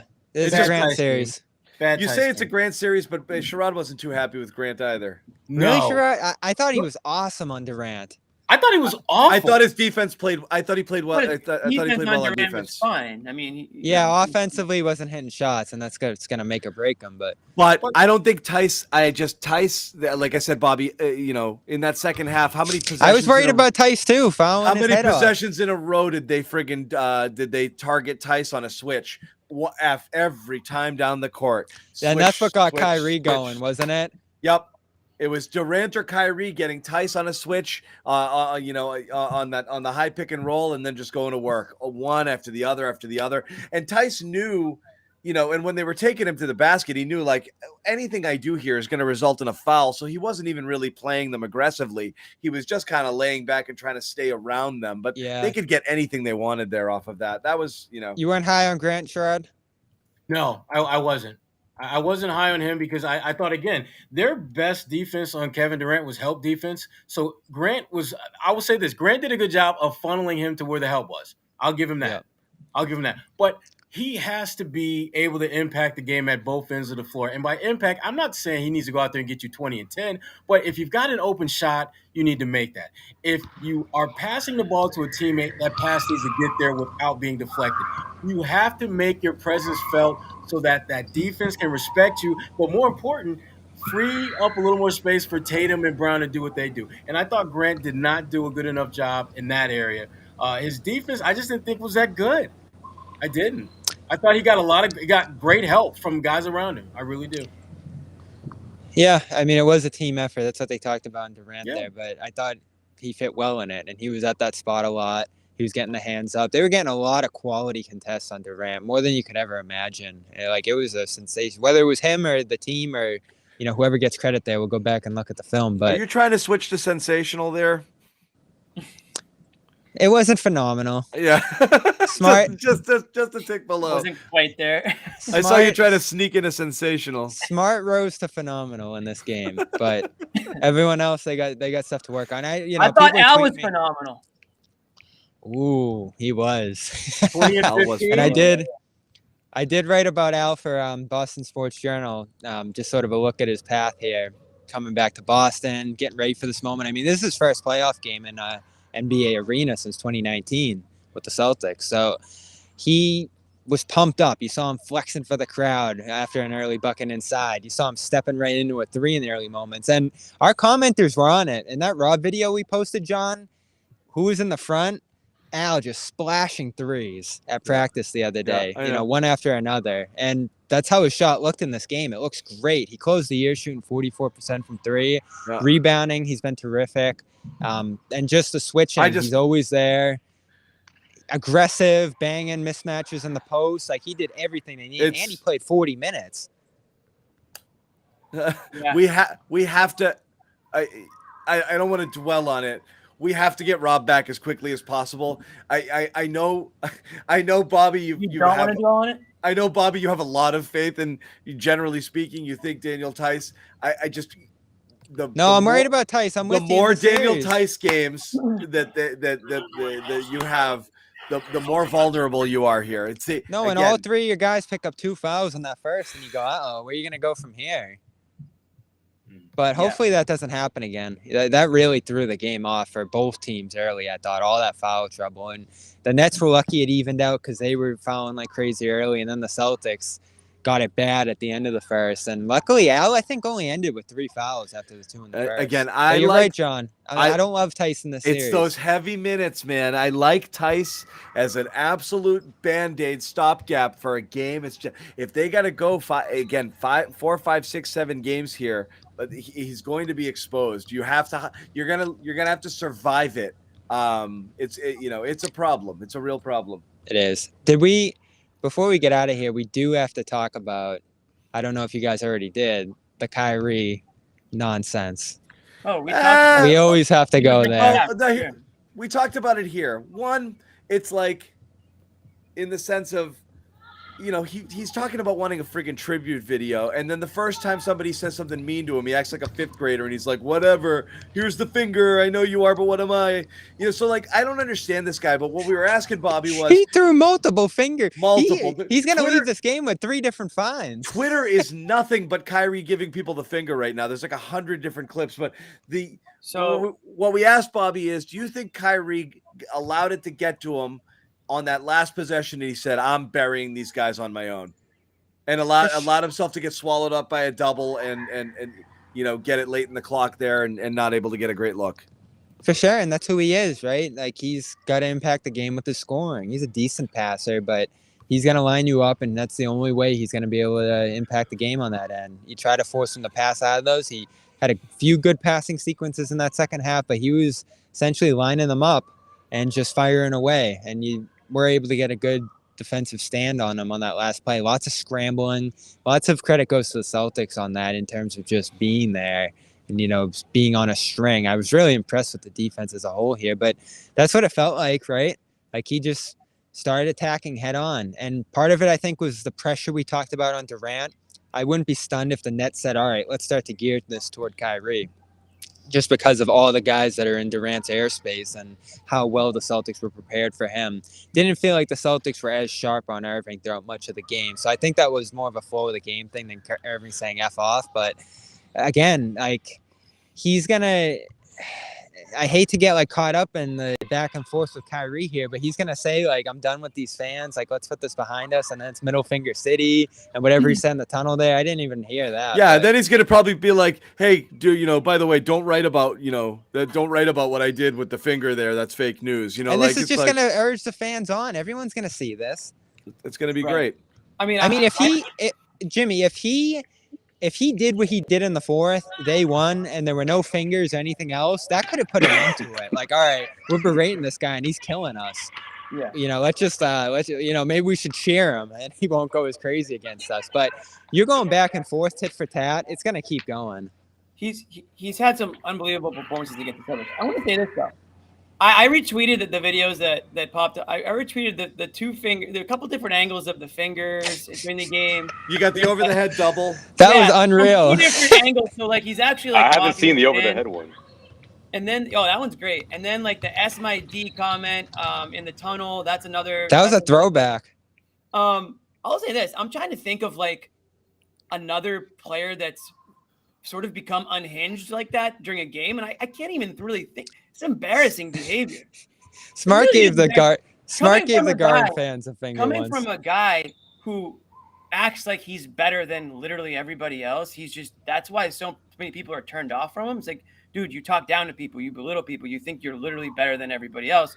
For him to behave that way, it's like, dude, you're no better than anybody else. Like you're that's an embarrassment. I mean, and doesn't it show it gets to him, Jimmy? Fans are gonna get under your skin as an opponent. That's what they do. Keep it in line. But like, for you to go out there and like start giving the fans the finger and all this stuff, like that's just kind of it's strange to have a professional athlete allow such garden variety stuff get to them. Like being booed is like the most normal thing in the world. Like in every hockey game you play, there's a villain on the other side that the opposing fans boo every time that's there's just something how it works. To John. Like, John ever done that? No. Good players just get booed. John, he remembers how it ended here. He remembers how it went down. It's never going to change. Yes, but that's part of it. This isn't just booze in Utah. This is like, this is personal for him. And I know, but he's trying to rewrite history and make people feel differently. So that's what it is. He's just not going to erase a narrative. You just got to live with it. Like, they hate me here. I said I was going to stay, and then I didn't stay, and that's it. It's not a complicated story. I promised them I would stay, and then I quit on them, and then ran off and formed a team on the side, and then made fun of them every single time I came back. Cheated on them mid-season, formed a team, then came back and stepped on the logo, and I've been shitting on their fans. He hasn't acknowledged any of that, John. Now, what happened? Now Tatum did. I'm about love. I'm about love. Yeah. It makes me think, John, because Tatum talked a couple practices ago about a conversation he had recently with Irving, I'd assume, where Irving shared some regrets, said he wished he could do some things differently. So he's thinking about that, like giving more people the finger. I don't know. Tatum wouldn't get into it, but he didn't give enough people the finger before. That was what his regret was. Yeah. No, I think he was talking about during his time in Boston. Yeah. I don't think he meant after he left Boston. I haven't told enough people to S my D. That's my biggest regret. No, but it makes me think, because I didn't know you could say that. You said like it should all be in the bag, John. Like it should all just be then passed and done. And it's not. It's clearly not. He's thinking about it. He's talking about it with Jason Tatum. Is that good for Boston or bad? The fact that it's amazing. Good. I was just going to say, John, that's good, because if it wasn't exactly, Bobby, if that wasn't the case, if the Celtics fans weren't in his head, or I should say, if the Brooklyn Nets had more of a successful season, I don't think you hear these type of quotes from Kyrie. I really don't. Josue. The future's uncertain. Harden just bombed out because he was sitting half the year. His status is kind of uncertain. He's going to be a free agent. He says he's staying, but who knows? And the whole roster, the coaching staff, it's all in flux if they lose the series. All of a sudden, it's like, all right, did I make the right move leaving Boston? Is that what he's thinking? He sees how the Celtics are ascending right now. Hey, real quick, Durant's thinking if I made the right move or not. Yeah. KD, yes. Kyrie, not so much. KD, I think, started thinking it almost right away. Right around the time that Kyrie just stopped playing. Oh, he didn't want to get vaccinated? Pieced out last year with no explanation, and Durant was like, "What am I doing here?" And then Kyrie was on Zoom calls in the middle of the season last year, man. He was on another planet. Josue, did you just pop into Celtics interviews? Is that where you went? I did. Yeah. What do you got? The last five minutes of Jason Tatum, and Tatum just talked about essentially what happened in that timeout, the last timeout the Celtics had, where guys were people were animated. I didn't have eyes on it, but I think it was Corrales or someone else that asked him about it, and he said, "Yeah, listen, we're at a point of our season where if other team is giving it to us the way the Nets were, they're going on a run, we're not going to like that. It's not going to sit well with us. We're not going to point fingers. We're not going to, try to, say who's to blame, but we're going to figure things out right then and there and go back in with the same attitude." And I thought that spoke a lot to why Ime didn't feel compelled to call that timeout, which obviously worked out, and it was a good thing for the Celtics, where I thought he sort of took a page out of what the Brooklyn was doing in terms of, they would have still pressing the Celtics after makes. I think he sort of picked up on that as well. And also, why stop the play? Keep the pressure going.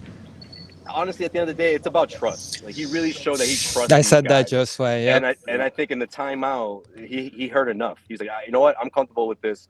And I think that's huge because obviously it came out. They came out with a win. You know, it was everyone involved in that timeout. It wasn't an ISO play just for Tatum. You know, Marcus Smart obviously made the good play. So I thought that was That's really the interesting thing, to say too. that. John, And then if the he last did, thing I want to say, real quick, Bobby, Alright, the last Josue. thing he talked about was the reaction to it. You know, first the ball goes in, he knew it was in, but he didn't know how much time would be left on the clock. Once he knew the game was over, that sigh of relief in the crowd, he said he'd never heard TD Garden as loud as it was after he made that game-winning shot. And he noticed, or at least Gary Washburn noted, that this is his first buzzer beater. He's always hit these last-minute game or last-second shots with like 1.5 or 2.6 left on the clock. So it seemed like Tatum was just accustomed to that. You know, he's like, all right, well, how much time do we have left to defend? And he, you know, to his surprise, the game was over. You know, Celtics win. Yep. I'm thinking if they called timeout, it probably would have been a fadeaway, an isolation Yes, shot. exactly. Like, that's what Yeah, they you always let do. set up the defense. You let them set up For a trap Tatum. on Tatum, and it goes bad there. So It was so such a Brooklyn smart won. decision. That was one of my first thoughts after. Like, oh man, that he nailed it. Don't call timeout. Let them run the floor. Yeah. I'll be honest. I thought that maybe a timeout would have been smart because I just thought the way that the game was going with just the sloppy. Yeah, exactly. I just Calm didn't want to down. have a turnover or something, you know. So I mean, listen, the right decision was made. I'm not. I thought the same thing. I'm glad he didn't call a timeout because if I am now, as we praise Ime for his coaching, his ATLs are not great. They're not.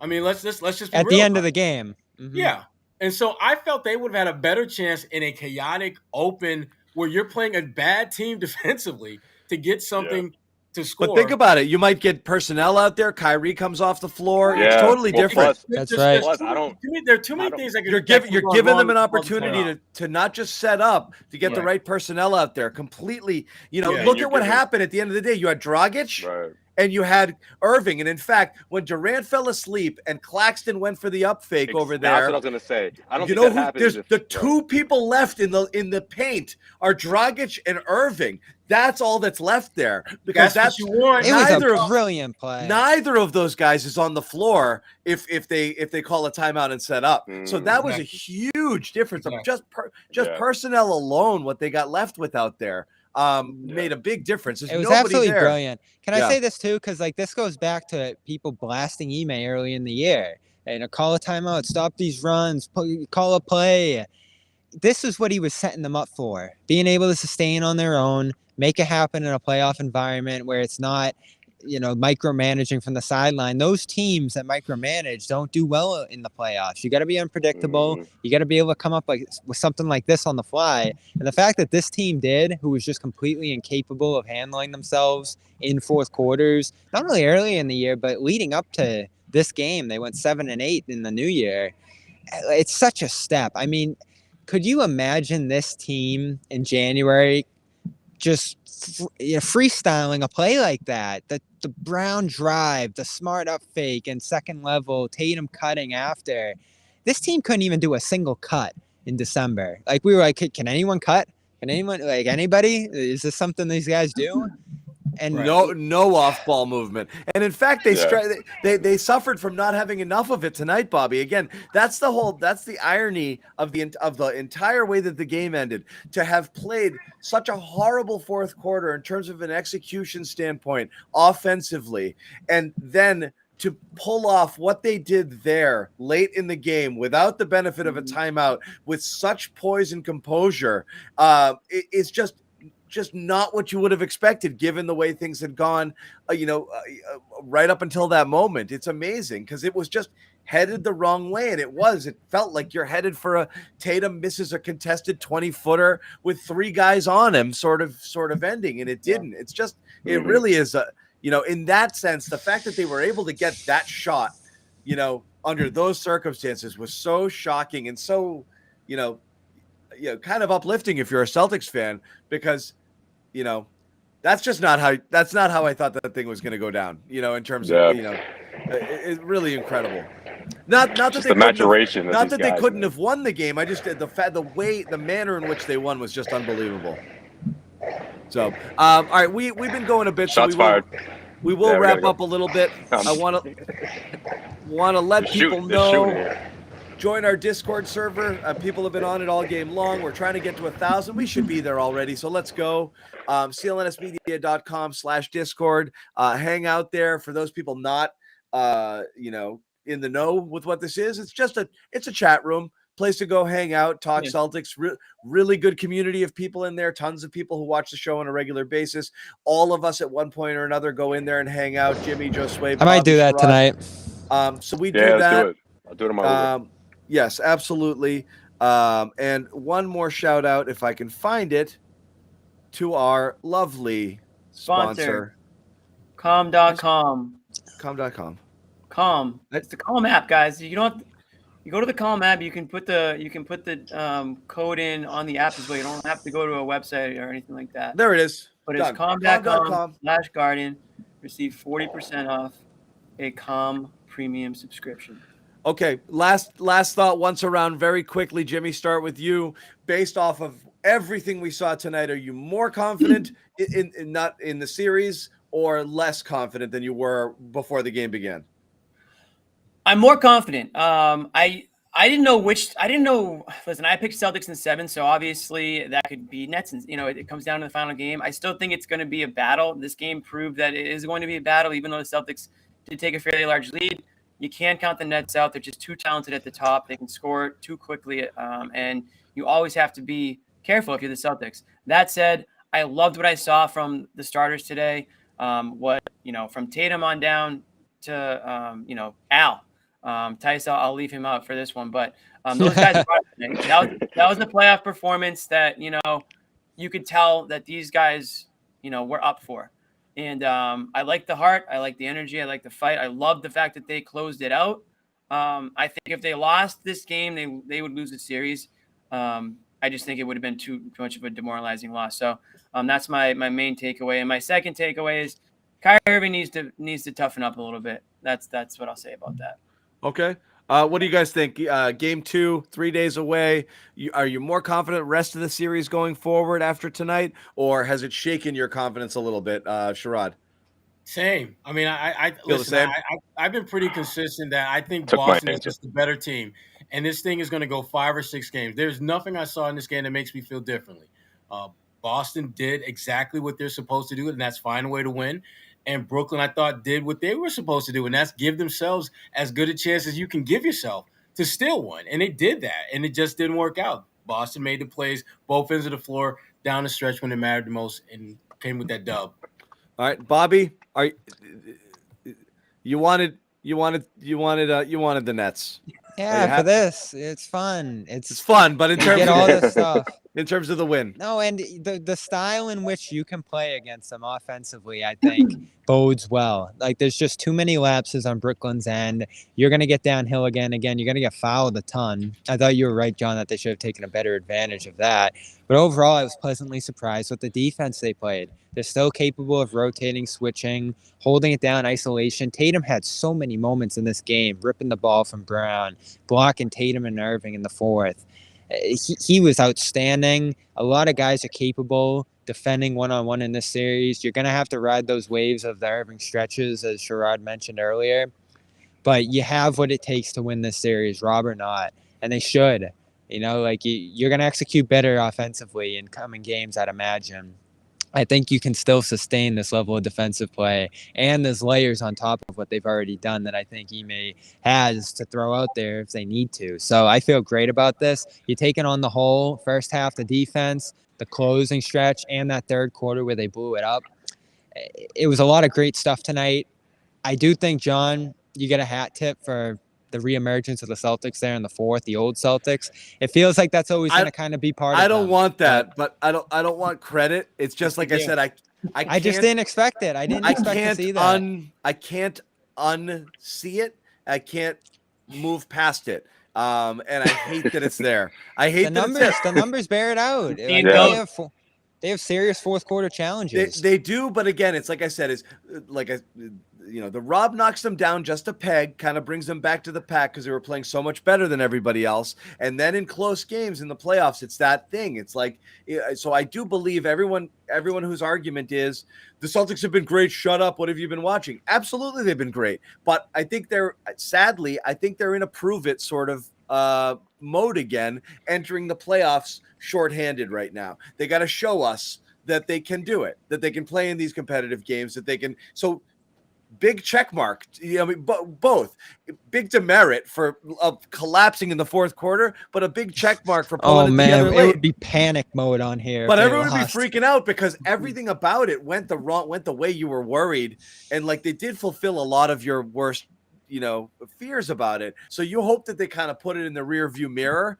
and they don't have another game like that, and maybe that's what they needed to shake it off, have the confidence of the win, and that's not an issue going forward. But again, it's there. So you just want to see them not have that. You want to see, and again, they did it. They played a shit fourth, but they made the plays when it counted. That's all you need. That's how that wins you the game. So I actually, as crappy as I felt watching that fourth quarter, I actually feel a tick better about it, seeing them seeing themselves pull. I've always thought it was going to be a close series. That's why.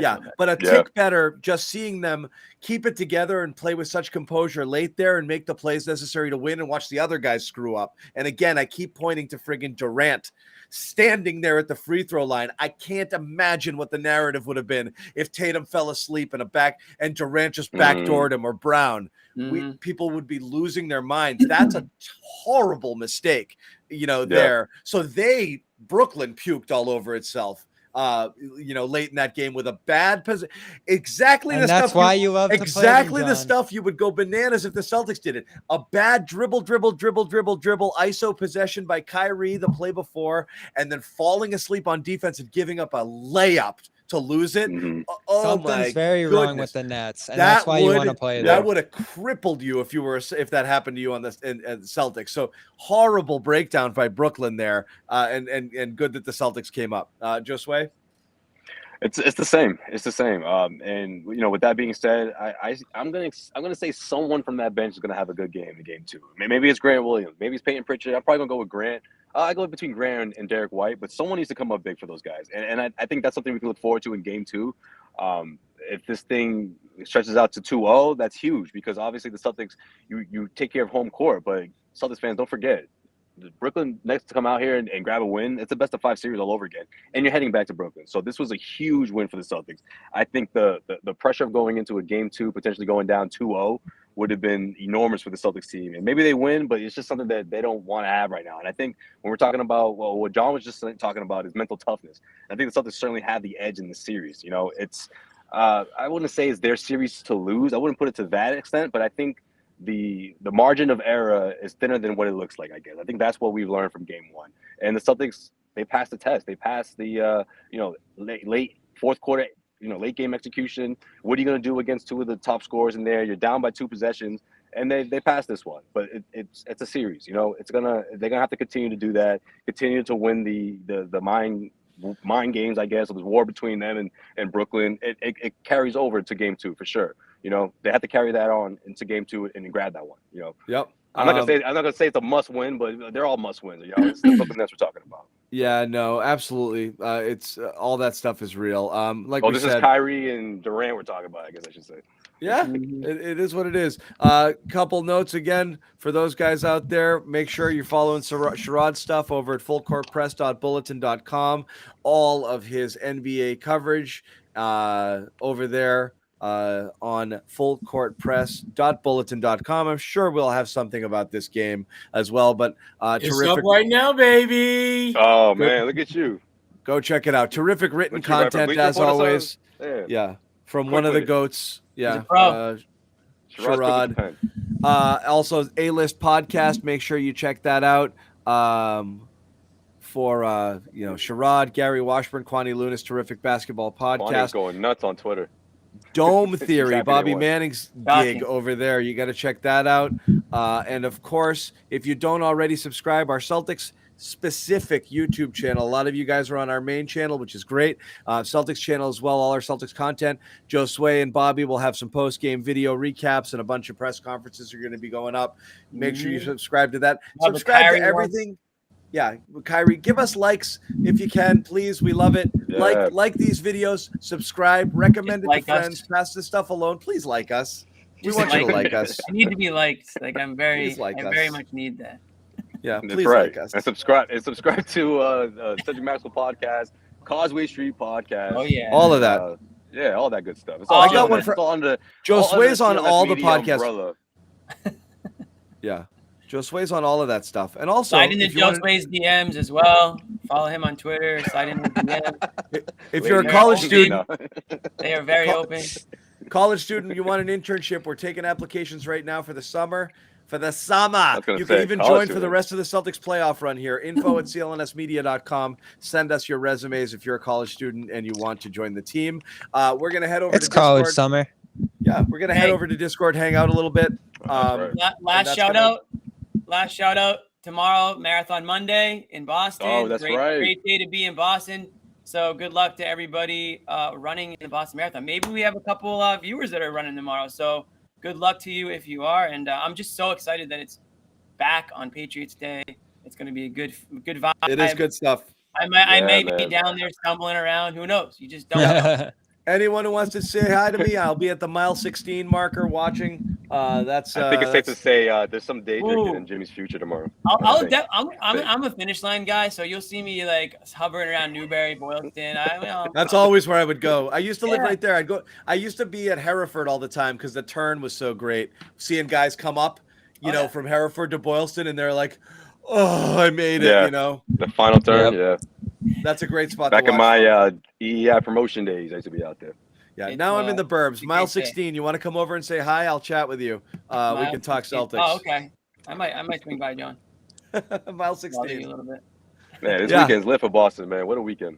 It's fun. Yeah. This is good stuff. The playoffs. Red Sox won. Celtics 1-0 in their series, and we get the Boston Marathon. So it's a good weekend and a good week to be a Bostonian. So we'll take it. Yeah. Anyway, thanks, guys, for hanging out. We are back on was it Wednesday? Yeah. Wednesday, 7 p.m. Wednesday. I'm off. The rest of these clowns are here, so make sure you join.